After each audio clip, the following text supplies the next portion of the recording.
आता आपण पाहतोय की काळं पाणी कुठेतरी मुकुंदनगर परिसरात येतं. कशा पद्धतीने पाणी असतं आहे का येत असतं? प्रभाग क्रमांक 4 मधील मुकुंदनगर भाग हा संपूर्णपणे झोपडपट्टीचा भाग आहे. त्या भागात दाट लोकवस्ती आहे आणि मागील अनेक दिवसापासून त्या भागातलं पाणी येणारं हे गढूळ आणि घाण येतं याबाबतची कल्पना आम्ही विभागीय अधिकारी आणि बोर्ड अधिकारी दिलेली आहे.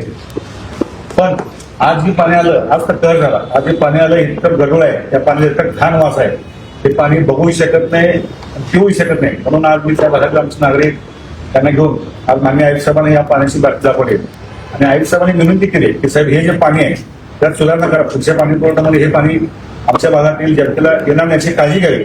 अन्यथा पुढे असं जर पाणी पुढे करणार असाल तर हे पाणी सर्वप्रथम अधिकाऱ्यांनी घेऊन दाखवावं. नसेल तर आम्हाला प्यायची परवानगी द्यावी, आम्ही हे पाणी देऊ. पण या काळ्या पाण्याची शिक्षा आपण आम्हाला देऊ नये अशा प्रकारची विनंती आज मान्य आयुक्त साहेबांनी केली आहे.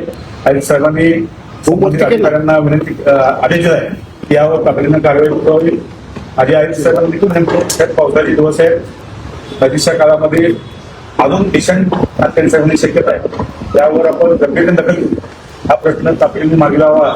अन्यथा कधी सत्ता जरी असलो तर जनतेच्या प्रश्नावर आम्हाला रस्त्यावर यायला वेळ लागणार. आपण आयुक्तांशी भेटला तर आयुक्तांचं म्हणणं काय आहे नेमकं? आयुक्त साहेबांना सांगितले की साहेब त्या भागामध्ये नवीन पाणी पुरवठा देण्यासाठी माननीय आमदार विजयकुमार देशमुख यांच्या फंडातून निधी मंजूर झाला आहे. त्या निधीतून त्या भागातील पाण्यापुरवठा लाईनचं केंद्र मंजूर झाले. टेंडर होऊन वर्कआउट होऊन 8 महिने झाले, तो मतदार काम करत नाही. तो मतदार का काम करत नाही त्याचं उत्तर संबंधित अधिकारी व्यवस्थित घेत नाहीत. एक तर त्या मतदाराला काळ्या झाला नसेल तर आम्हाला मग आमच्या पक्षातला कार्यकर्ता अजून जागा आहे याची फक्त आपण दखल घ्यावी.